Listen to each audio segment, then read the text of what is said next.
হইলাম, হায় হায় আল্লাহ রাসূল পাইতে আমি মুরিদ হইলাম। সেলিম চান হই না যে বদনাম, সেলিম শান হই না যে বদনাম। আল্লাহ রাসূল পাইতে আমি মুরিদ হইলাম, হায় হায় আল্লাহ রাসূল পাইতে আমি বায়াত হইলাম। মুর্শিদ চান হই না যে বদনাম। আওয়াজ করে বলেন না আল্লাহু আকবার। খারাপ লাগতেছে নি? কি বলেন খারাপ লাগতেছে? বুরহানুদ্দিন গ্রামের হিন্দু যুবক গাউসে পাকের প্রেমে পয়রা গেছে গো।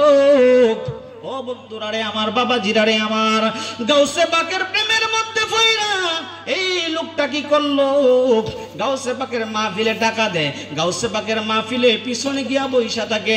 গাউসে পাককে না দেখলে তার ভাল লাগে না, চিল্লে এখন আল্লাহু আকবার। এবার দেবতার করা যায় না, মূর্তি পূজা করে না, তাদের সামনে গিয়া ভগবান হরে হরে রাম রাম কৃষ্ণ কৃষ্ণ বলে না, আওয়াজ করে করে বলেন না আল্লাহু আকবার।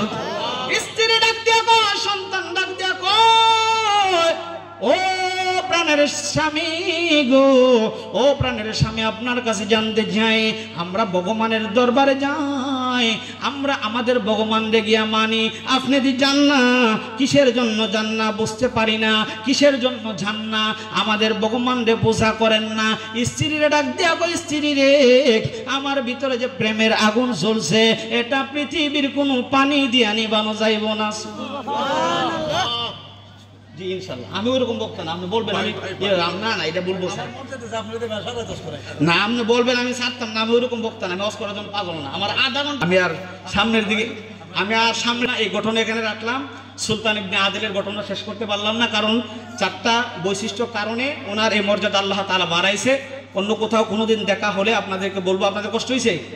জোরে বলুন কষ্ট হয়েছে?